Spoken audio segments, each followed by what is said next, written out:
Beautiful. Hello, ladies and gentlemen. Welcome to episode 53 of Some Random. I'm pretty sure that's what number it is. Welcome to episode 53 of Some Random. I am your host, Sriracha Flash. With me today, the beautiful, the wonderful, the magnificent, solid underscore Cadence, who I'll just be referring to as Cadence for the rest of the show. Cadence, how are you? I'm doing fantastic. Ah, It has been a great day. Hey, you know what? That's good to hear. It's been like sunny and no clouds here in Michigan, so like all the snow is melting. I'm very, very happy right now. That's beautiful. I was just gonna say it's finally raining for once in San Diego. Oh It's my terrible god. here, but That it finally has blessed us. Thank We're doing God. okay. I know. I remember the drought you guys went through a couple years back, and I just remember being like, God, must It be was pretty nice. weird. Must Yeah, be. it's kind of nice to have water Oh my god. Yeah, that's like finally here. we're surrounded by this shit in Michigan. So like it's never been a thing. Like a drought, what do you mean? Like doesn't rain come like once a week, twice a week on a bad week? And then like no, there's just fucking nothing. Like There's nothing. There's nothing. Fucking yeah, it's pretty intense. Meanwhile, Michigan, you got it wet. You got it like frozen. You've got all kinds of water. it is We're jealous. it's listen, it's not as great as it seems. Like the first time that you like slide on some ice and bust your ass on your own porch while trying to go out and get the mail, I fucking I hate the wintertime. It is When it happens to the mailman, it's a blessing. But when it happens to us, it's a curse. it It's a really double. really is. That is awful. But before we continue on, Cadence, why don't you tell the people who the hell are you? So my name is Cadence, of course. I am a competitive fighting game player competing at Wednesday Night Fights, one of the most intense competition locals in the United States. The SoCal version of Wednesday Night Fights, not the lame one in NorCal. And yeah, I play Seth in Street Fighter Five. Used to be Ibuki, but she's on the back burner because Seth is way too good. Seth is so And good. that's my resume. It's Street Fighter Five. Seth. All right. Hey, you know what? Fights every 2 weeks. Okay. Hey, look, ain't nothing bad about that. Seth is great. Ibuki is great. I wish I was a better player so I could play Seth at like a good level, like a competitive level. But my big dumbass plays Abigail because him big, him big, him Big. smash.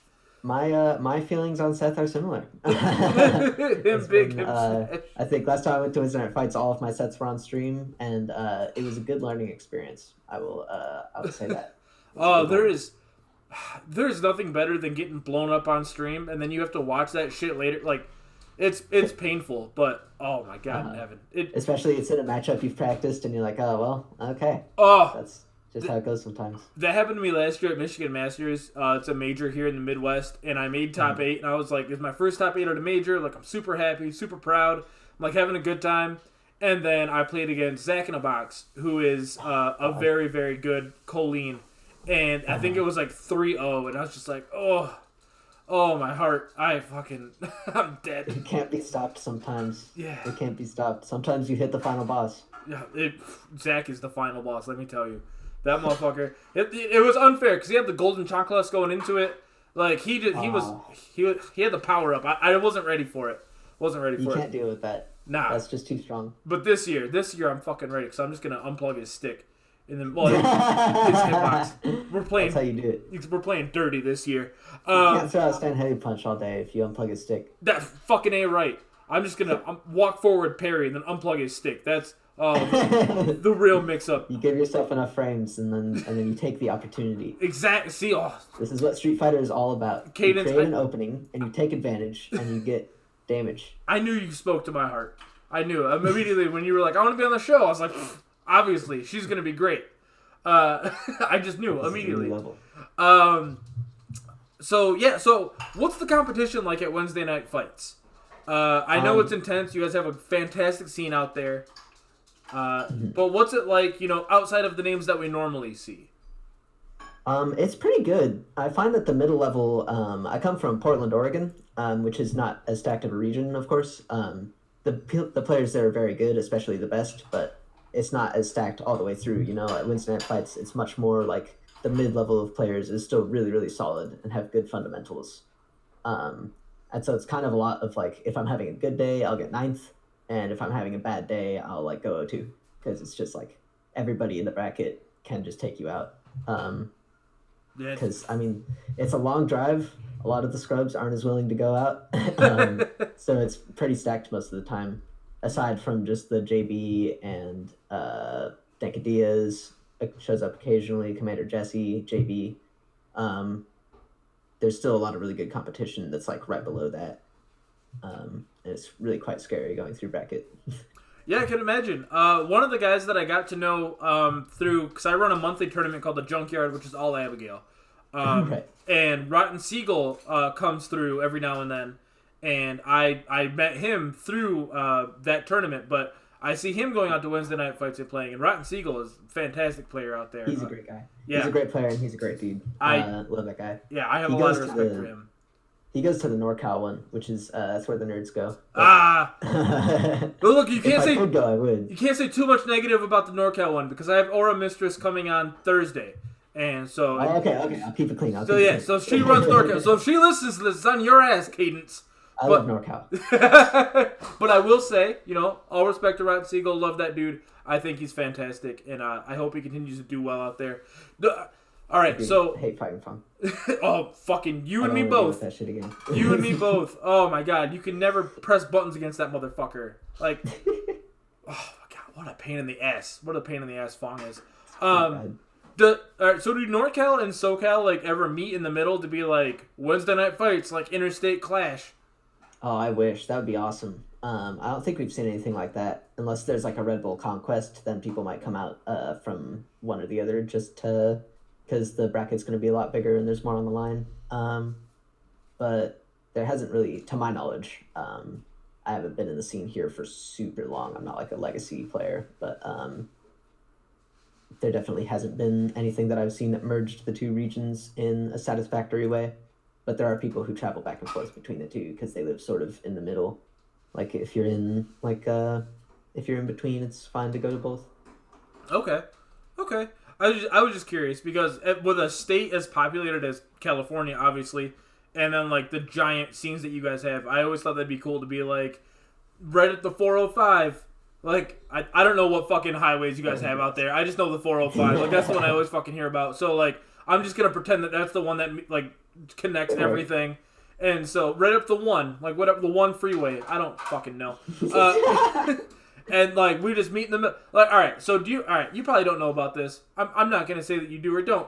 But, so there is I don't even remember the fucking highway. But the University of Connecticut and then, like, Central Florida University have a rivalry and, like, fucking heavy quotation marks on the word rivalry. Because they're like, on the 121 or some shit like that. And some coach was like, oh, this is the 121, like, rivalry because the one highway connects Connecticut to fucking Orlando, Florida. But then even Central Florida was like, what the fuck are you talking about? Like, we don't give a shit about Connecticut. Like, whatever. It's so bad. So far below us. Right. Like, like a highway connects us, I fucking guess. But all the players fly it. Like, no one drives. No one's riding a fucking bus to Connecticut. Like, what the fuck? If you're taking that highway, you're doing it wrong. That's not what you want to be doing. Exactly. So I think Central Florida won like 4 years in a row. They just threw the fucking trophy in the trash. They're like, we don't give a shit about this trophy. But that's how I imagine like SoCal and NorCal. Even if it doesn't actually happen, I'm gonna go to bed tonight and write fan fiction about like Rotten Seagull coming down from NorCal to fight you guys in SoCal, and he's like a superhero. That'd be beautiful. I don't know a lot of NorCal players, so like. Fucking Blarlad. Mikey, you got Samurai. Oh, that's right, Samurai. Got like is Blarlad north or south? I don't know where the fuck Blarlad is. Who? Blarlad? He's an Abigail player. Blarlad is SoCal. Oh, is he SoCal? Fuck. All right. He goes to like the 818 locals and stuff. I haven't made it up to those because it's a little far from me, but he makes it up to those pretty much every time.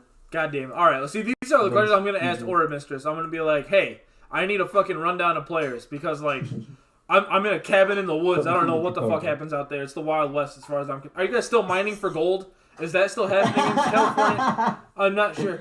That's how they play in NorCal. Yes. You can tell they're fishing for gold. That's how I've played against Rotten Seagull, so like I fucking know. He's just like throwing things out and baiting you, and then he's crush counter, you're dead. It gets hit. I'm the gold. Yeah. I trust me. I got scooped. Yeah, I am the gold, baby. Let me tell you, I am the fucking gold. Everyone knows. Anyway, enough about me and Makes sense. fuck California. This show's about Cadence. I don't give a fuck about SoCal and NorCal right now. This is true. I'm a lot cooler than SoCal. That's true. This is the Cadence show. So Cadence, right off the top, boom. Tell me and tell the people something about you that we wouldn't normally know about you, or what's something Let's see. surprising to find out about you. There's a lot of things. The main thing I would say is I listen to a lot of really interesting experimental music in genres like rock and opposition and progressive metal, things like that. They get very, very interesting. Jewel a little bit, and that's one of my biggest interests. I was introduced to those bands and genres by my boyfriend, and he has like opened the door to like now whenever I hear a pop song, I like can't even process it in my brain because everything else that I've heard is like so complex. All right. It's So like going back to Sticks and Stones, man. I can't handle it. I have to ask you. So, like, as a SoCal resident, my legitimately my favorite band of all time is a band that does not leave the SoCal area because they're fucking broke and adults with like jobs. Do you know the band Fart Barf? Fart Barf, I have seen them in record stores, but I have not listened to their music yet. Okay, Fart Barf is the fucking greatest band on the planet. I'm just throwing that out there right now. Fart Barf is fucking fantastic. It's a drum set and then 2 synth machines, and they fucking go nuts. They are the best. They do shows all over San Diego and Los Angeles, and that's fucking it. I've been waiting for a I'm new gonna album go for catch one of those. That 5 sounds years. awesome. Oh my fucking Christ, they're so good. They wear these like primate masks and janitor jumpsuits. Fuck, they're so good. If I could describe their music, it's the fucking cavemen found a synth tool and like They discovered it. yeah, and then they make music. Fucking everyone go listen to Fart Parf, the album Dirty Power. It's fucking I'm fantastic. definitely checking that out after this podcast. Oh my That's gosh. my next I will. interest. But fucking for anyone that's in the Reminds me chat of and Awesome watching this in the future, like fucking Fart Barf Command, like links to their whole album. I don't like. That's how much I love these fucking guys. They're incredible. We gotta get some Fart Barfs in the chat. Oh my. I need to get a hold of Fart Barf to see if I can license some emotes of their faces because they're so fucking good. And I love them very much. So, anyways, but that's enough about me. I'm just curious. Like every time I meet a SoCal resident, I'm like, "You ever heard of Fart Barf?" Because like I need to know. I need to know more things. Because my friends that live in SoCal are the ones that introduced me to them. And they introduced me to them through like we're at a bar and this band is playing. Check them out. And I was like, okay, fucking shit. That's pretty sick. Come on over, fuck it. Yeah, like I'll hop on a plane right now, head down to Los Angeles to watch this fucking bar band play. That's fun. Oh my god, yes. But that's just my life. Anyway, sorry. That's So fuck That's Fart the best Barf. life. Enough of Fart Barf. Back to Cadence. An important thing. Cadence. Cadence is the important star of the show tonight.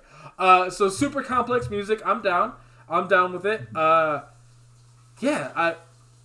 Who is your favorite band of all time then at this point? Because I know you're young. You're what, 18, 19? Yeah, I'm 18. Okay, perfect. Good. You got to be that age to be on the show anyways. I probably should have asked that beforehand to be like, hey, you fucking legal to be on this Turn show? to buy and everything. Yeah, it's fine.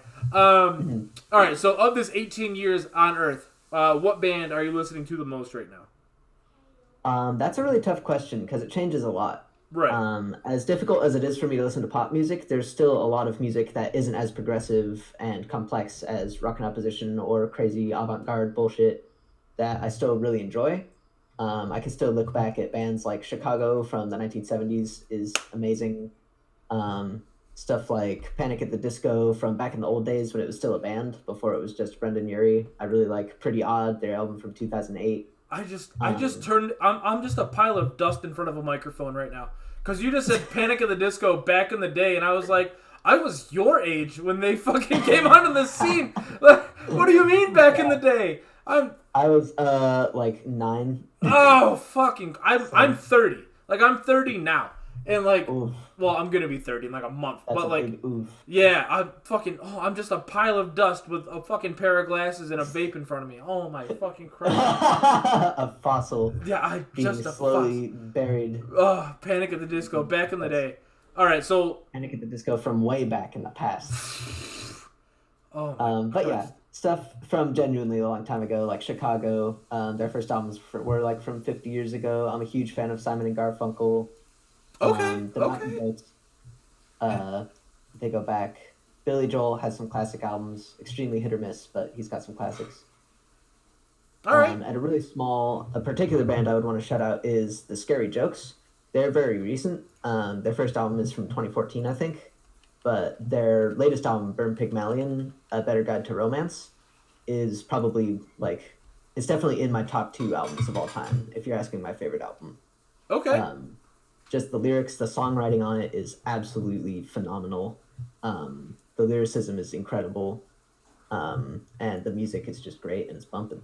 I'm gonna need links to these albums at the end of the show. Absolutely, I can provide all of them. Perfect. I will be. I'm always happy to listen to new shit. Like I always get very excited about music. I can provide at any time. I have so much. My Spotify always recommends. It's the worst because it always recommends like the same 6 albums to you every single day. But I have like 3,000 songs in just like my like liked songs playlist. Not even everything I have downloaded or on my like library. Okay. It's way too much music. That's how. See, I'm one of those idiots that uses Amazon Music because like I already have Prime, so fuck it. Keep everything in one place. Yeah, and so like the selection is not as deep as Spotify, unfortunately, because like I wish I had the Capcom OSTs that are on Spotify. Those are so fire. I have the Third Strike one downloaded. Oh my god! See, I just gotta like fucking go on YouTube and search like but like YouTube Premium, so it's fine, no ads. Cause that's good shit. See, that's the part about being 30 right there. I can afford YouTube Premium. You got your own fucking YouTube Premium. Absolutely, man. You fucking young kids, what you know about having $20 a month? But like, so, but when I hop on Amazon Music, I'm the same thing. It's like, do you want to listen to like the Casualties on the Front Lines? No, I listened to that yesterday. Do you want to listen to Avenged Sevenfold, City of Evil? No, I listened to that the day before. And then it's like the Doom OSTs on there from Mick Gordon. And you're like, okay, fuck yeah. Yeah. That's so like, where I'm going. Obviously, I got to put that on there. And then it's like, I didn't know I was in the Doom OST mood, but once it became available to me, it was the mood. Always, it's like impossible to not like. I'll just hear like a riff from like any like Rust, Dust, and Guts, and I'm like, fuck, I gotta listen to the whole album again. Here we fucking go again. Yeah, like I was the whole afternoon just down the shitter. Oh, fucking BFG Division ran my life for like a year when that game came out.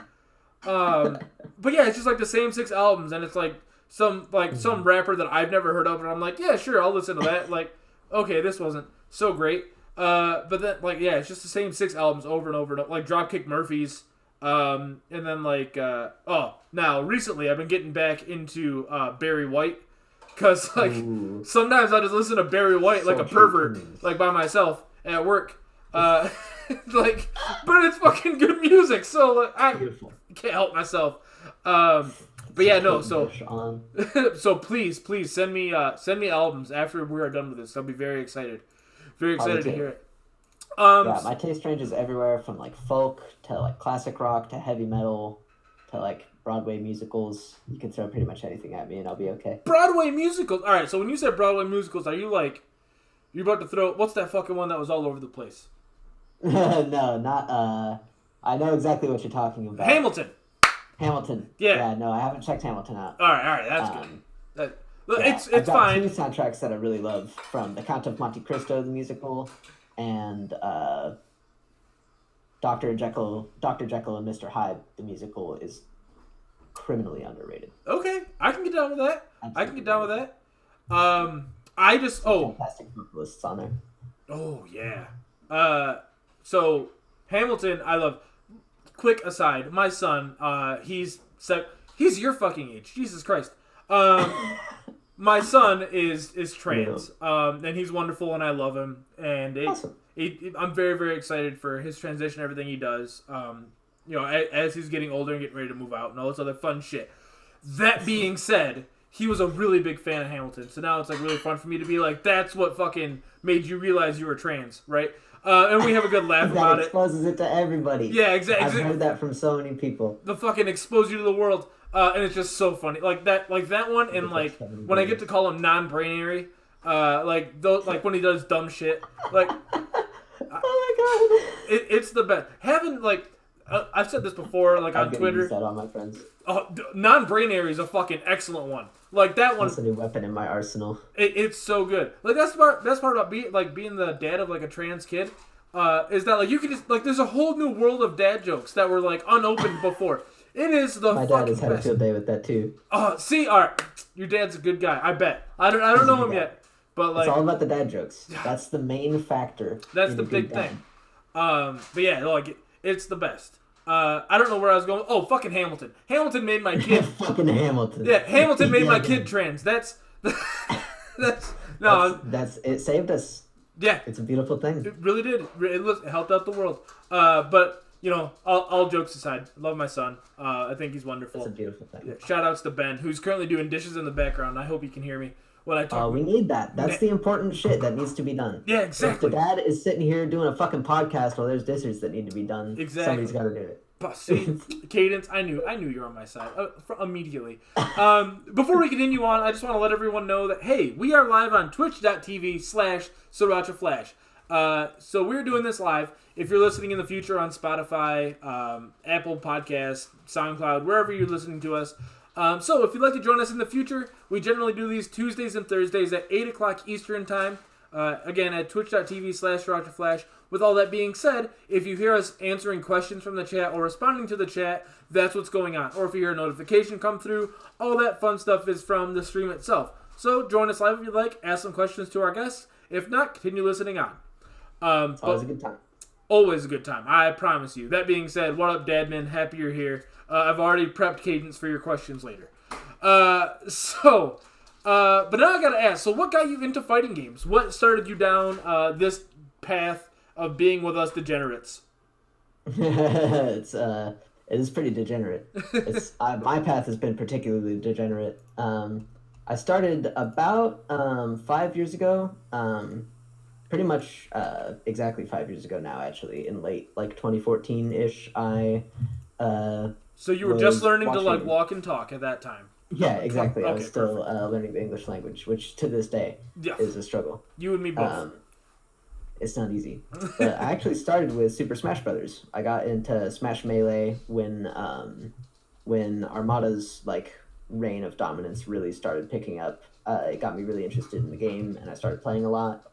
And eventually, I went to tournaments, and that continued for a long time. I picked up Smash 4 eventually, which was just more popular in my region at the time. And in about 2017. Me and my brother picked up Street Fighter V just to try it out because it seemed interesting, and I was getting pretty done with Smash 4 because that game was kind of garbage, and it was losing its luster. So I swapped over to Street Fighter, and that was really the start of it. I played for like 6 months, doing that thing everybody does. They're like, "Oh, I'm not good to go to locals yet. Like, I need some more time to cook." But that's always the wrong call. You got to go to locals immediately and get your ass kicked to learn exactly where to go.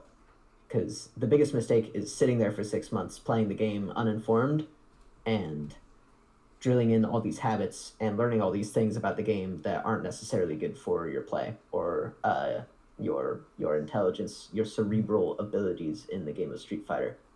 And going to locals can really help with that because you're getting active advice. You get to play against players who are better than you consistently, if they're willing to play. And you get bracket experience, so you get to deal with tournament nerves, all that fun stuff. Yeah. And if you get to play on stream, even better, because now you can record your matches, you can see what you did wrong, and you can watch it over and over again. Exactly. Or you can do like what all our Smash players used to do, and just like watch it once and like not even really pay attention. You like fucking go get some water halfway through, and then you're like, I studied that. That's good. Yeah, like, and there's something beautiful about watching an offline replay. Versus when you are watching a replay from like ranked, like online. Yeah. That's the thing is, ranked has the input display on the replays, so you can see how much buttons I'm mashing. So that's why I never go in there. See, that's smart, very smart. Don't watch your ranked replays. Watch your offline replays. And That's essential. like G.I. Joe said back in the Stone Age, way before your time. Knowledge is power, and knowing is half the battle. I used to watch G.I. Joe as a kid. It was pretty fucking old by then, but I did watch it. They have it on Boomerang or some shit for you. God. No, we had little DVDs. Oh, DVDs of GI Joe. Like, all right, so like GI Joe or That was like my childhood. new GI Joe, like live action shitty GI Joe. No, it was some old GI Joe. We had Okay. one disc that was like a couple episodes of the old classic GI Joe, and then there was one like updated movie, but it was still animated. It was probably from like 2003 or something. Okay. It's like one of those shitty straight to DVD Scooby Doo movies, you know? You Those are mean so good. you mean excellent Scooby Doo movies? Thank you very much. I apologize. I will I hear apologize. I'll I hear no can't- slander on the Scooby Doo name. I can't shit on Scooby Doo WrestleMania. Oh God! All right. So Scooby Doo and like WrestleMania is up there, and then there's like Scooby Doo and the Reluctant Werewolf, which is like at the very tippy top. When your boy gets too faded and just wants to relax, he'll put on some Scooby Doo and the Reluctant Werewolf because that's my comfort place. Don't we all? And then like right below What's that's the like one with like the band of vampire bitches who end up like in servitude to this weird warlock guy? Do you ever see that one? that. It's Yes, like a rock band. That shit's so good. yes. Scooby Doo and the 13 Ghosts, I think, or something like that. Damn! Yeah. Listen, your boy loves himself some Scooby Doo. Your boy loves some direct to DVD Scooby Doo films, alright? Oh, I won't question it from here on out. that's my shit right there. Like I said, those are like my comfy spots. I pay $5 a month for fucking Boomerang so I can watch that shit. I subject my kids to on Tom that. and Jerry. I'm like, guys, you want to see some Tom and Jerry? And then they're like, when we're watching it, you can see the thumbprints that were on like the cell sheets and shit like that because they didn't give a fuck about animation back then. Oh, it's a great time. It's a beautiful time. Oh man, that and like the old Ninja Turtles. That's never Yeah. again. I'm just a fucking pile of dust in front of this microphone. No one listen to me. Don't listen It's to me. crumbling away as you Yeah. speak. I'm just Like falling an apart. Infinity War. So yeah, like you said, going out to locals and stuff like that as soon as possible is such a Very good tool for you to use. Like, don't ever be nervous because you will not learn when you have no input except for like online input. You know, because you can even play someone, but there's not like that face-to-face interaction like in real time where you can Exactly. go, You're not this is getting- happening, why is this happening, how did this happen, so on and so forth.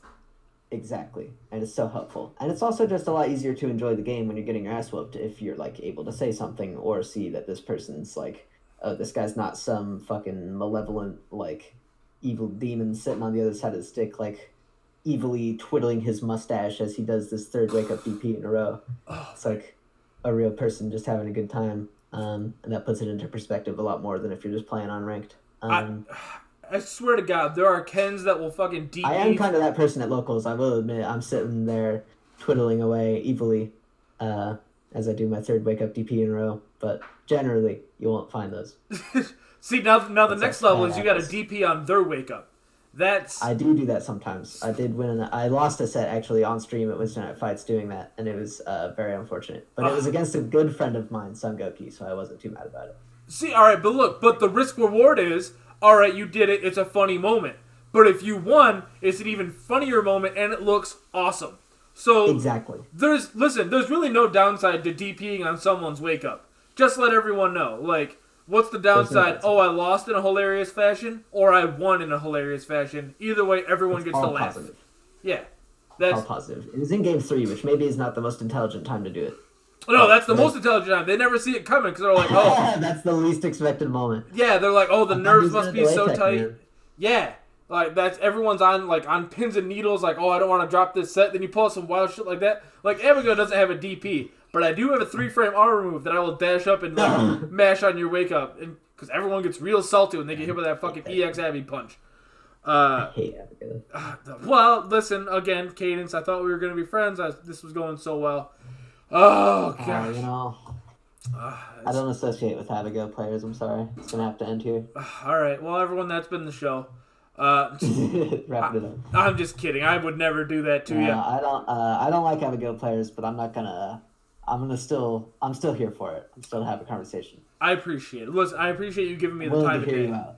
Thank you. Give me So look, a chance. we're all gentle souls. We just want to be wrapped in those big, giant arms of Abigail we just want to be the small spoon sometimes, and he's the only man that can be big enough to make me the small spoon. Definitely big enough for that. I fucking hope so. Oh my God, have you If seen he's the small spoon, I don't want to see who else is in that equation. Well, It's a large man. That's true. Maybe him and Hugo. Him and Hugo getting down. The like. Hugo, yeah. Yeah, I like actually don't remember who's taller in the canon. I think it's Abigail. Abigail's like technically taller, but like Abigail could be like a power like small spoon. Like he could be like a power bottom small spoon. Yeah. I can like in fact again. That's Kinda why I have to short make sure that you're motherfucker 18 before we piggybacking back fucking there. do the show. Because I can't be like none of This these is why terms. this is important. Yeah, exactly. Like this is why age is a very important thing. Opens so many beautiful doors. Oh, tell me about it. Anyways, off of this. Jesus Christ in heaven. What kind of show is this becoming? Ideal. So, take me even more far, like, take me not more farther, because then I sound like an idiot. Then I sound like an Abigail player. Take me farther We're back, getting to the real. like, before Smash Brothers, before Melee, before Street Fighter V. What brought you into being a nerd with the rest of us? What was your first video game? What's the first video game that you remember, like, sitting down and playing all the time? The first video game that I really remember going hard on that wasn't just like some plug and play that you get from the dollar store. Although the Scooby-Doo plug and play where it's like the mystery machine and you've got like the ghost sticking out of the top, that's the lever. That's a pretty good game. Oh, yeah. That was probably technically my first video game.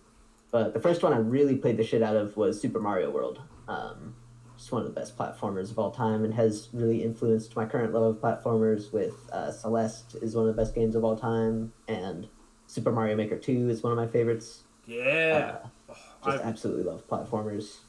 Shout outs to Mario going Day back. while we're recording this. Like, big ups to Mario Day, March 10th.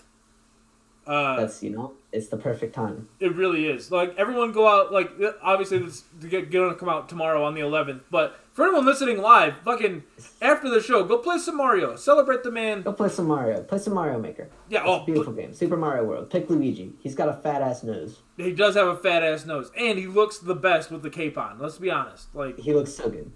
He he fucking rocks it. really does.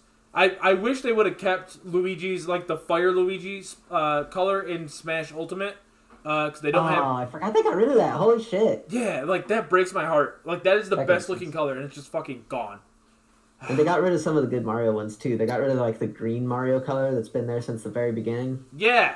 You can't get rid of a legacy color been there since 64, man. That's brutal. Yeah, They did it for Mario and Luigi. Look at now we got one that just looks like dog shit. Like, it's dog shit color. That's awful. You got like the Mario Maker Mario in Smash now, and it just Yeah, looks like garbage. No one asked for this. Like, that's the worst fucking Mario color. Like, It's a crying shame. make fucking Mario Maker Mario an Echo Fighter for all I give a shit. But, like, don't... A whole new character. Yeah, like, reveal that at the next Nintendo Direct. Like, piss everyone off. Like, Mario Maker the Echo Fighter. But, like, give me back my good colors. He's a costume, but he's also now an Echo Fighter. We've got both. Hey, that was Dark Samus. Like, the Dark Samus was a fucking color, and now we have Dark Samus. That's not... So, we haven't asked the chat yet, but Body Novel from the chat would like to know, do you do any Kaizo Mario?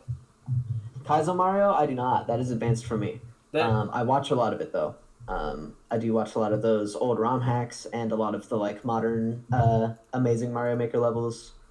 I definitely... The levels that I create are not up to that caliber. They could be defined as troll levels just by virtue of being unpleasantly difficult with no real point to it, which is kind of the point. The whole thing is I want to upload it and make people upset at my levels. The first comment I got was like the level had gotten like 300 deaths on it and no clears, which it still has no clears. And there's one comment on it that just says not fun, and it's on the first jump. Send me the really code love for the that. level. That's another important I will. one. Send me the code for the... I fucking love Mario Maker level. I love that shit. I get down. Shout outs to Grand Pooh Bear and everyone else that makes those Kaizo Mario levels, because like I like to play those. Defender. Yeah. Oh my god in heaven. Defender makes the most entertaining ones to me, especially his troll levels are just the most fun to watch. I love that.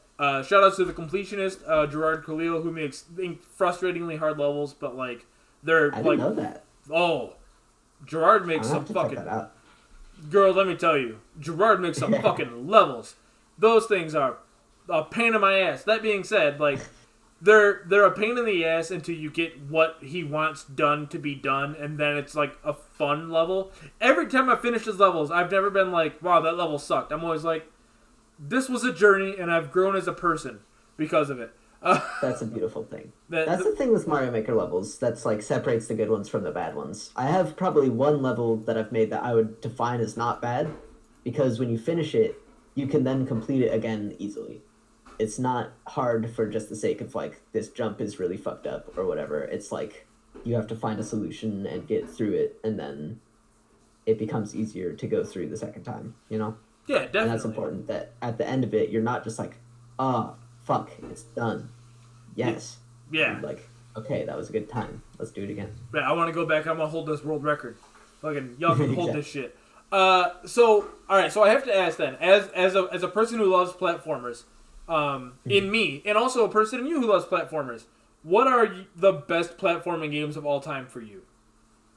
Celeste is absolutely at the top. Okay.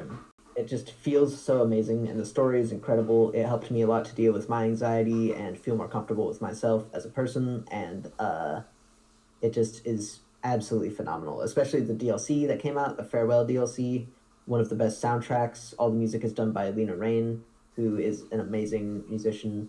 Her albums are really good as well. Her solo stuff. I have both. I have the soundtrack to Celeste on vinyl actually behind me, and I have the B sides. I'm working on getting the DLC soundtrack as well, but that one's more expensive right now.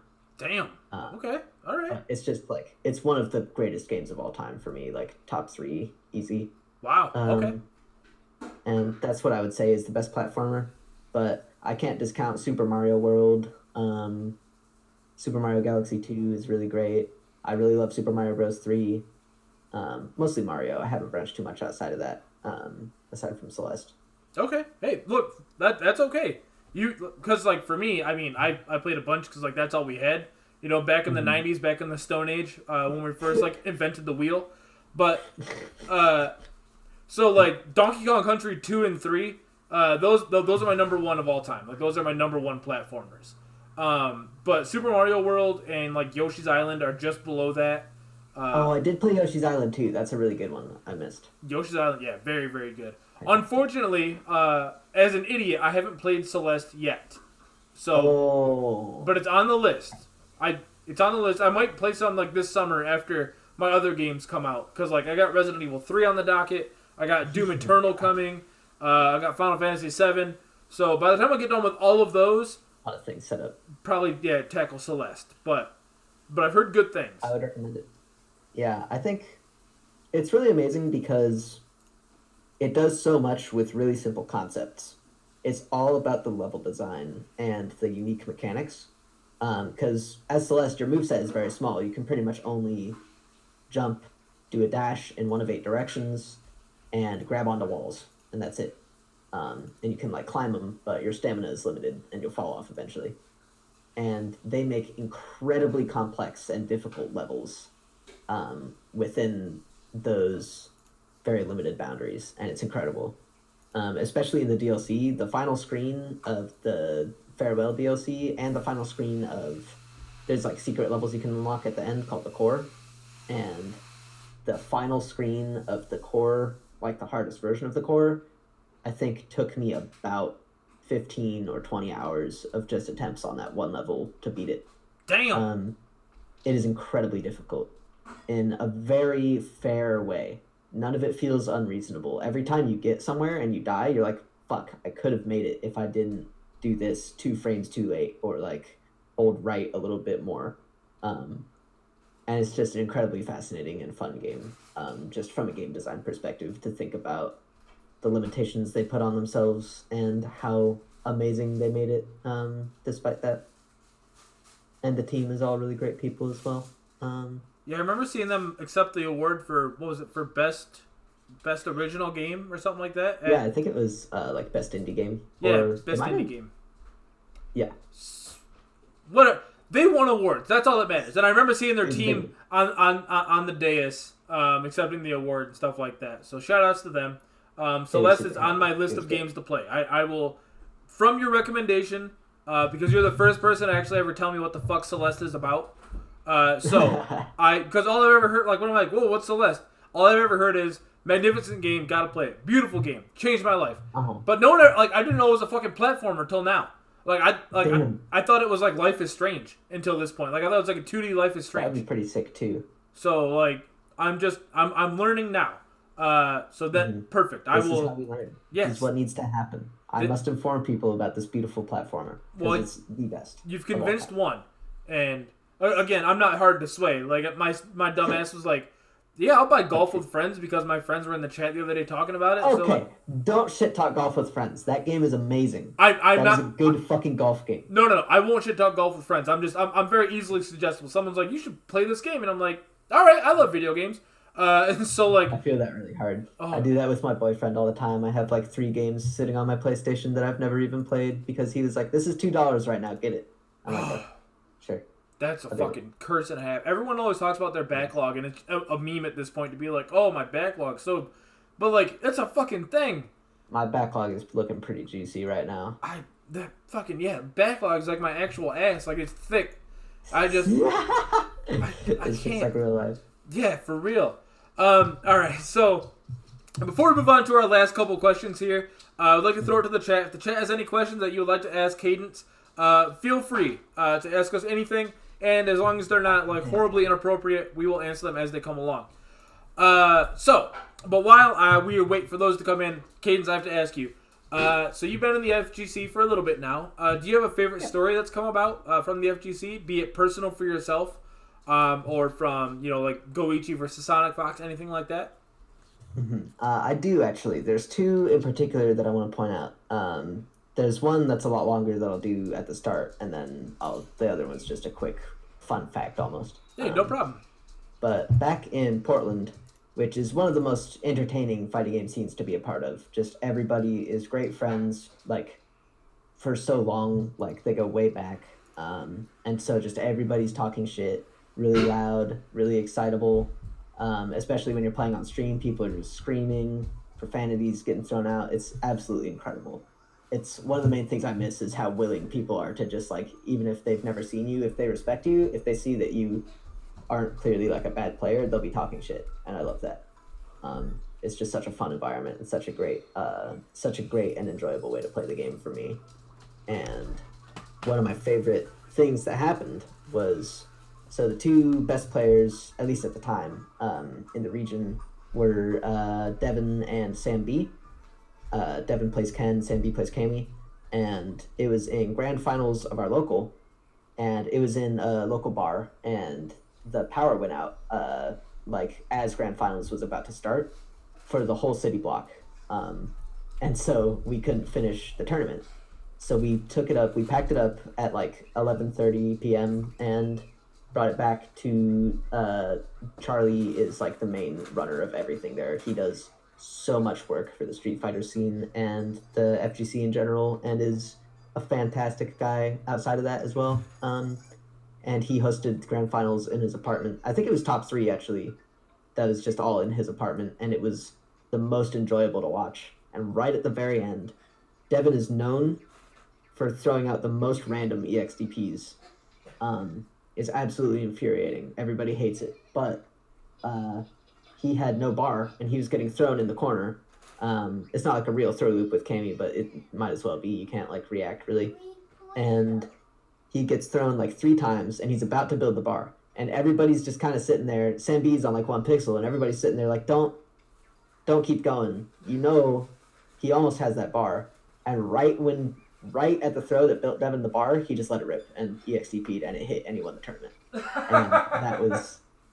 that had to be the best moment that I've seen personally in the FGC in my 5 years here. That's pretty fucking godlike. I'm not gonna lie. It was pretty godlike. It was a great decision. Because everybody knew Sam B was literally the only person in that room who wasn't blocking that DP. And it was just so funny to me. Because he was the biggest genius of all of us. Right. He's ridiculous. Nobody in that region really plays a lot of Street Fighter anymore. But when it was really healthy, he was definitely extremely dominant in the scene. He won basically every local that he would go to. And he doesn't even like own Street Fighter 5. He just has been playing fighting games for like since I was born pretty much.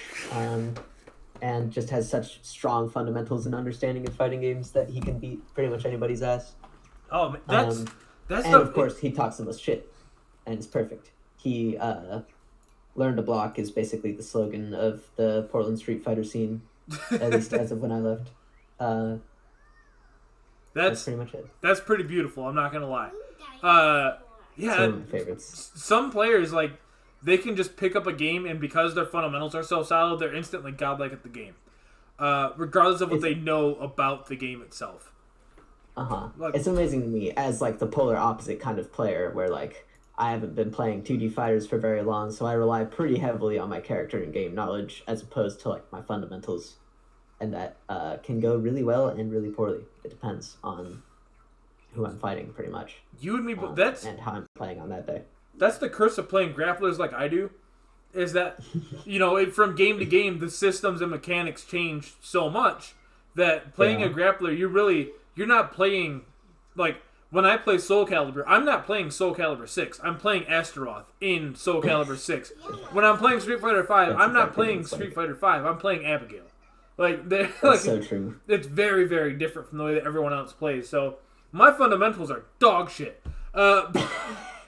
But we can get top 8 though. Exactly, yeah, but we can get top 8. Like, I'm going to put you in a 50-50, and at that point, skill goes out the window. Skill, everything goes out the window. Like, a 50-50 is a 50-50. You guess right, you guess wrong, that's it. Like, it's the best. And because I play Ibuki. Yeah, see, you fucking know. I wear it on my sleeve. You know what that shit's like. I'm open about my interests. Man, you fucking Ibuki players. Like, I'll give you some slack because you're playing Seth now, but like you fucking Ibuki players, I swear to Christ. The most entertaining match I ever played on stream was definitely it was an Ibuki mirror with Sun Goken. It's that same match where I did EXDP on his wake up right at the end in game 3 and lost. But if you watch the rest of the set, you know why. It was worth it. It was fucking. It was definitely appropriate for the vibe of the set. Okay, all right, fair enough. And I guess we'll get to the last question, which isn't really a question. And again, if anyone has any questions that they'd like to ask Cadence, please feel free. But the last question isn't really a question. The last question is actually a statement or a platform for you as a fighting game player, as a person. This is your soapbox. Your opportunity to get up, get anything off your chest that you've been thinking about, anything that you want to talk about. Feel free to get it off your chest and say it now. So I will step off the soapbox and let you on. I think right now, currently, the most important thing to talk about is Bernie Sanders and Donald Trump. I think that we need to really get our asses out of our chairs as young people who are passionate about this country to get out and vote for Bernie Sanders, because a lot of the younger voters aren't making it out there to the polls because they think everything's going to be fine and Bernie is clearly going to win or whatever. And that's not good. We need to really get out there and make our voices heard, because this is one of the most important times for us to make that clear and to make that known. Because even if, say, Joe Biden wins and Donald Trump doesn't get reelected, we're just going to go back to normal at best, which normal is 35 million uninsured Americans who can't get health care, and systemic racism that is incredibly oppressive, and all sorts of nasty bullshit that we really don't want to be dealing with in 2020. So I think that getting Bernie Sanders in office is imperative right now, and that's what's on my mind lately. Fucking preach. And trans rights also. Yeah, 100% trans rights. God damn it, we stand trans rights in this house. All day. Yeah, all day, every day. That's all right. So I understand now. Again, I want to give a little bit of preface to this. Just throwing it out there. As of right now, with some absentee voting and shit like that, like in Michigan, Michael Bloomberg has 11,000 votes. Elizabeth Warren has 5,000 votes. Those are rough numbers. Like, I'm not exact, but like their campaigns are fucking suspended. Like, y'all take whatever fucking votes you were giving them, and you can move them legally. You can move your fucking absentee ballot vote to Bernie Sanders, like 100%. We need that. Yeah, and like we can't have that sapping away votes from what really fucking matters. Right, and like, goddamn, like we can't have old man Joe Biden winning the fucking Democratic nomination. He's just a piece of shit. He's a piece of shit. A little bit. He's the real fossil. Uh, They're all so old. All three: Donald Trump, Joe Biden, and Bernie Sanders. I think the youngest between them is like 79 years old. That's the old guard. oh my god, just We need to get a young president in here. They're gonna fucking die before their term's up. for real. Like can someone young that's like not a fucking crazy person run for president? Like that'd be really fucking cool. We haven't had one president in this country that I wouldn't define in at least some way as a crazy person Well, who that's has done some fucked up shit. 100%. Like every single one of them. Like and there is no hiding, you motherfucker. Even We all got flaws, but like, damn, bro.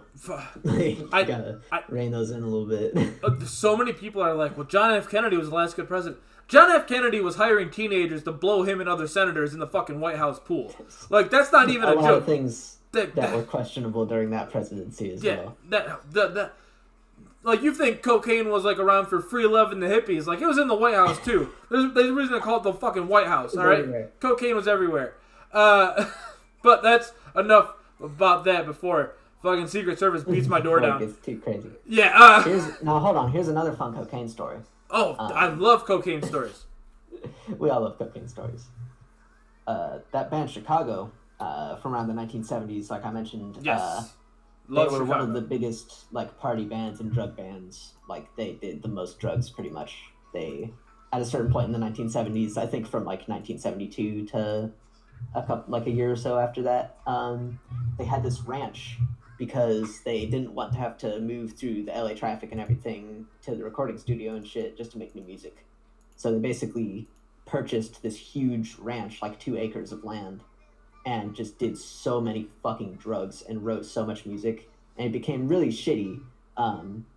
But during that time, they did a live show with, and their stage was set up to be like a city landscape, you know? So you've got like a phone booth, and you got like big building and lampposts and bullshit. And the phone booth, you couldn't see inside.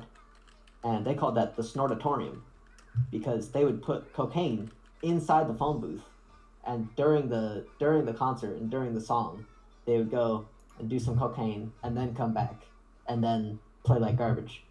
And those are my favorite concerts to watch. They're still like up on YouTube, and you can just see like the degradation of their playing over time and how bad the music gets like towards the last 30 minutes especially. Is just at that point everybody's coked up and it's not a good time for anybody. Jesus Christ. Well, Those 7 people. the 70s and 80s were rife with that shit. Like Absolutely. Elton John was a fucking huge He cokehead. was a fucking madman. And I love Elton John. Billy Like, Joel too. yeah, and Billy Joel. Like, and trust me, we Yeah, fucking man, stand fucking Elton hard. John in this house. Like, we love Elton John. That being said, Elton John, and this is no exaggeration, Elton John had glass bowls of cocaine around the house that just filled with cocaine. Like, just every 4 minutes, just a fucking snort to keep the day going. He's a legend, and shout outs to him. Walk to the other room. Yeah. That is absolutely legendary. Yeah, and like I can't get mad at that. he's clean now. Props to him. But like, we know what you did, John. Like, fucking Elton. We know what happened. Yeah, we were like- here this whole time. And props to him for being honest about it too. Where he's like, yeah, fucking, I was high all the time. Cocaine's a hell of a drug. That's the important part. He's got to be honest. It really is. All right, so And it's an interesting thing because it can lead to some fantastic music too. There's an Yeah. album by Tame Impala called Lonerism. That's one of my favorite albums of all time, and it was literally the lead singer for Tame Impala basically locked himself in a cabin in the woods for a few months with just a shitload of alcohol and drugs and recording equipment and instruments, and he recorded and produced an entire album by himself in like 4 or 5 months, and it's fantastic. It's one of the best like pieces of music you can listen to currently. it's Highly recommended. see, you can, and there are opposite ends of the spectrum, right? Because you can get like great pieces of art, like work like that, and then you go like the Beatles, who did a bunch of LSD, and then they made Revolver, which is one of their worst albums. It's kind of whack. There's some great shit, but it's kind of whack overall. Yeah, like The album art is great though. do you know about? Eyes on that album art, he's like, He's looking real sneaky. Do you know about Everyday Chemistry, the Beatles album? I don't know. All right, so I've already spoiled the punchline for this by saying that it's a Beatles album, but fuck it, who cares? And I'll give you the quick and dirty rundown. So, the story goes, and this is 100% true, by the way. Not the actual story, but the guy posting this online. So the story goes like this: there's a guy, he's out in New Mexico. I don't know, one of those states that like no one really knows where they are on the map.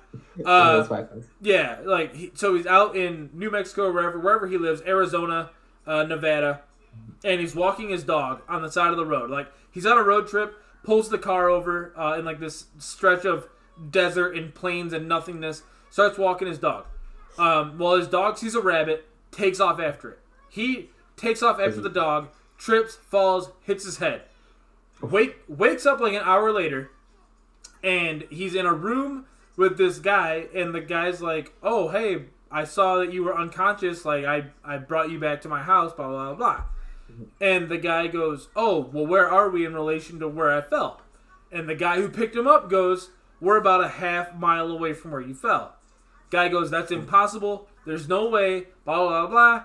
Long story short, the guy who picked him up reveals to him that he's an interdimensional time traveler, and he's from a parallel universe, and he brought him to his universe because he saw that the guy fell and got injured. Relatable. Yeah, very relatable. Blah, blah, blah, blah, blah. Some other shit happens. The guy goes, "Well, it's time to go back to my time." But in their talking, finds out that in this parallel universe, the Beatles never broke up, and they never got shot and died and everything else. So they're still making music to this day in this parallel universe. So the guy steals a Beatles album called Everyday Chemistry, which is written in like Sharpie on a cassette, allegedly. Comes back to our time and then posts it online. And posts, he's like, "This is the Lost Beatles album called Everyday Chemistry, which they made in this parallel universe. You guys have to believe me, this is real." And all the album is mashups of Beatles songs with other Beatles songs, slowed up and like slowed down and sped up all over the place. The album's actually kind of fucking fire. Like That's awesome. It's like not terrible, but that's the story of Everyday Chemistry. Shit like that. Oh, it's fucking wackadoo. But the guy like commits to it to this day. He's like, "My name is John, whatever the fuck. Like this is a fake name, so I don't want the time police to find me and like take me to like time court." But he like posted this fake Beatles album that he's like, "This is totally real from parallel universe," and that's my story about the Beatles. No, I'm not on drugs. I promise you guys. But that's incredible. Well, either way, I don't judge. It's okay. You know. Well, I got kids in the house. I can't be on drugs. That's true. I got to be a good parent. Responsible father. Exactly. While the kids are in the house, no drugs. While they're here. While they're here. You're in kindergarten, everything's off limits. Yeah, exactly. Like you guys are lucky that I work a day job. So we do have one very important question from the chat, and then I will let you get out of here, Candace. Cadence. I don't know why I said Candace. What an asshole I am. I have Celeste. I get Candace all the time. See? The first time I played on stream, I got Can Dance. Can Dance? What is this shit? All right. Can Dance? All right, but Can Dance, like if you went up there and like moonwalk to the stage, Can Dance Cadence. They wouldn't have been talking shit then. Exactly. That's pretty fucking good. Very important question from the chat. Now, I only kind of know what this is because I don't watch JoJo's, but if you had a stand, what would your stand be? That's a tough one. Let me think on that. I'll give you the Sex Pistols if you just want to take the Sex Pistols. Like, if you just want to have that as your stand, like the revolver with the 6 magical bullets. Like, that would be pretty awesome. I might have to go with Yes. Because they made, Roundabout, the, like, classic intro to part 1 of JoJo's. The rest of their music is absolutely phenomenal until you hit, like, the late 70s and early 80s and shit. Okay. But they've just got some of the greatest music I've ever heard, and I would make something with Starship Trooper would be my stand. Okay. Now, this is where I have to interject again because, like, I'm the worst part of the FGC because, like, I'm not into anything that the rest of the FGC is apparently because, like, I've never watched JoJo's. I've never seen like a full episode of JoJo's. As far as I'm convinced, it only exists in clips, and everyone's just fucking lying to me about there being seasons. It's only memes. Yeah, as far as I'm concerned, it's There's only no like actual JoJo's. That's what I think. Like I think everyone's lying to me. Like once I saw like the crippled person on a horse, and like in the video game, like you can knock the crippled person off the horse. They just have to crawl around trying to get back to the horse. Once I saw that, I was like, "There's no way this is a real TV show." This doesn't actually exist. Yeah, like there's no fucking way. Like I don't watch wrestling. I don't watch anime. Like not because I hate anime, just like I never have time to watch an anime. I feel that, yeah. And like, fuck Mike Ross. But like other than that, like I just don't like. I just fucking. There's just I don't know. There's a lot of stuff the FGC likes that I just don't care for. Yeah, I feel that pretty hard. I don't watch a lot of anime. I watch a lot of slice of life anime because it's really relaxing. But I would get too stressed out by like battle anime, or if I watch One Piece, I don't want to be sitting there watching anime until I'm 75 years old.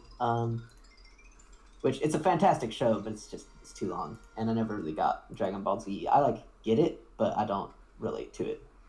But yeah, I will let people have Dragon Ball Z. I'll give them that one. And Dragon Ball Fighters is really sick. Dragon Ball Fighters is sick. For a long time, I was like, oh, Dragon Ball Fighters looks like shit. And then, like, they put Kefla in the game, and Kefla actually does, like, cool shit with beams. So I was like, all right, like, I'm back in on Dragon Ball Fighters. We have real beams. Yeah, like, it's not like... But for the longest time, the only diversity in Dragon Ball Z beams were, like, where the beams came out of the person. Like, that's the only thing that changed from character to character. Like, it's either out of the mouth, out of the finger, out of the palm. Like, that's where all the beams... And, like, if it comes out of the face, you're evil. Like, that's just a fucking rule. If a beam comes from the mouth or the eyes, you're a fucking evil character. Everyone knows. And then, that is so true for all of Dragon Ball Z. Yeah, like, and, like, if it comes out of the palm, then you're a good character. But if you send it with one finger, evil character. Everyone knows. Like, a beam from one finger out of the eyes or the mouth, evil character. It's got to come from the palm. Like, the palm is God's plaything for you and for your beams. But like that's the only way that like it's a good character. It comes out of the palm. Anyways, was my long-winded way to make a masturbation joke. But like, yeah, it fucking Dragon Ball. Dragon Ball Z is like good, but I don't know. Aside from what I watched as a kid, just it's not for me. But again, I respect like everyone watching anime. I don't put down anime. You know, watch what you watch. I just don't fucking have time for it. Same. Yeah. Out here playing fucking fighting games like a moron. You watch the one anime I will plug endlessly is Tanaka-kun is Always Listless. It's like the most relaxing and beautiful and gay piece of art that I've ever experienced in my life. Alright, I need the title one more time. Tanaka-kun is Always Listless. Tanaka-kun. Alright, so like that's okay, so you weren't like explaining the show, like that's the title. Tanaka-kun is Always Listless. It's both a description and the title. Okay, perfect. It's amazing. It's adorable and fantastic, especially if you like. It's the main appeal is the cute boys. Okay. Everything else is kind of nice to have, but it's just extremely pleasant and very fun. Okay, the one anime I did watch, that like all the way through that I absolutely love is High Score Girl. I almost watched that, but I haven't gotten around to it. I really want to. I will say, as much as I love it, it is not good. Like, everyone's like, oh, fucking High Score Girl is great, and, like, it's fun to watch, and, like, it tells a compelling story, but those characters fucking suck. Like, the characters in High Score Girl are fucking ass, but, like, the story's okay, so, like, I'm alright with it. There is one girl in High Score Girl that I really, really like, and she's, like, this pink-haired girl, and she's just, like, obsessively, like, horny and, like, rude. But not, like... And, like, she's not an attractive person. She's just, like, one of those gross, like, trying to creep up on everything that, like, has a pulse. And so I appreciate her character. Like, I'm like, alright, like, she's one note and boring as fuck, but, like, it's a funny, like, one note. We've all experienced that in our lives before. We've all been on the other end of that. Oh, my God, 100%. 100%. Oh, Jesus Christ. Thank God I didn't have social media back in the day, because I just would have been calling out motherfuckers like this left and right. Like bad times. Twitter would have been too chaotic in the 90s, man. Oh, fuck. We weren't ready. It wasn't finished cooking. Oh, thank God. My life would have been over if we had Twitter in the 90s. Yeah. Good Lord. Anyways. Can you imagine Ronald Reagan's Twitter? Oh, my... Well... To be fair, the first time that he tweeted out, "My space defense system is called Star Wars," people would have fucking lost their shit, been like, "Ah, he said the They thing." definitely lost their shit. Yeah. That would have got like 30,000 retweets easy. Oh, easy. Like, yeah, within the first couple seconds. 30,000. Fire. Instant quick ramen noodles. Oh, God. Ronald Reagan posting GIFs. Oh, Jesus Christ. That'd be awful. That would get tagged. All right. Well, all that being said, Cadence, this has been a wonderful show. If people want to find you on the internet, where can they find you? You can find me on Twitter at solid_cadence. That's pretty much the only place I have an internet presence. I do very occasional live streams on Twitch under the same name, solid_cadence. But follow me on Twitter if you want live updates and retweets, fire memes coming your way. Perfect. And if you want to find me on the internet, you can find me everywhere. Twitch, Twitter, Instagram, Facebook, Amazon.com, everything. At Sriracha Flash. I'm Sriracha Flash everywhere. If you enjoy the show, please consider giving us a rating on Apple Podcasts. It really helps the show. 5 stars. Yeah, 5 stars, please. 5 stars or 1 stars. Don't give me like 3 stars. Don't middle. A 5-star episode. Yeah, this has been a fucking. This is a 6-star episode, but you can only give 5. So, but yeah, like a rating definitely helps. You know, I don't make any money on this show alone. Obviously, I stream, so like when people sub shit like that, like some money, like pennies roll in. But I don't care about money. I don't care about sponsors or anything like that. The only thing that I do care about is growing the show so that way people that we have on, like the lovely Cadence, Aura Mistress on Thursday, Brutus on Saturday, when we have these people on, they can get more attention that they deserve. Anyone that's ever come on the show, I would 100% vouch and say that they deserve everything that they have and more. So help me grow the show. Help give a voice to the people that you normally wouldn't hear from. We've seen Punk get interviewed 1,000 times. When's the last time you heard Cadence interviewed? Right fucking now. So let's give a voice to the people. So please, give us a review. If you can't give a review if you listen on Spotify, share the show. Tell your friends. Tell your grandma. I guarantee your grandma would love this show. Share the show around. I fucking love this episode. Goddamn right. Listen, and I love your grandma for loving the episode. I love your grandma too. Oh, my grandma's the fucking best. She makes the best tamales on the planet. My grandma's a bitch. Wait, what? My grandma's a bitch. Cadence's grandma, you better fucking get your shit together. Alright? Get your shit together. You get your fucking shit together. Alright? Cadence is a fucking wonderful girl, and you respect her, goddammit. I'm a man, I'm 30, I can say this shit, grandma. We throw these out. Yeah. At this age, we don't care. You fucking pile of dust. I'm just kidding. I don't know your grandma. I can only go by what you say. So, like, take it with a grain of salt, everyone. Like, a little piece of grain, of salt, put it in a spoon, put it in your mouth.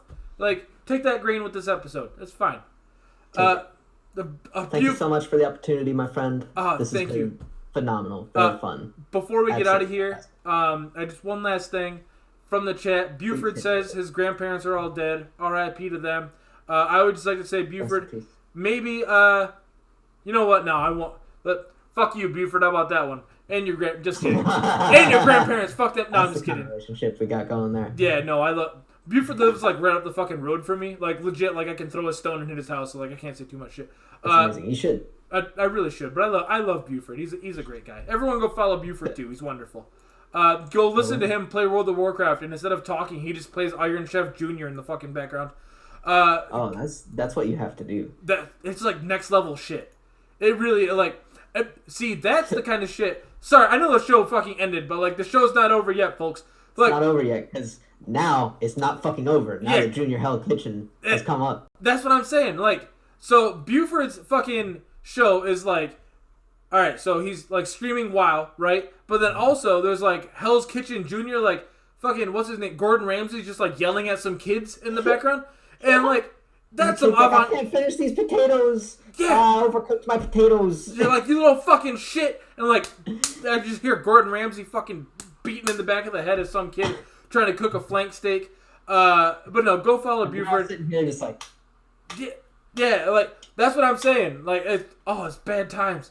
But Buford does some fucking avant-garde weird ass streams, so go follow him. I appreciate the fuck out of him. I'm into that. That's it. That's our show. That's Some Random, episode 53. Thank y'all for listening. Y'all have yourselves a wonderful night. Bye-bye.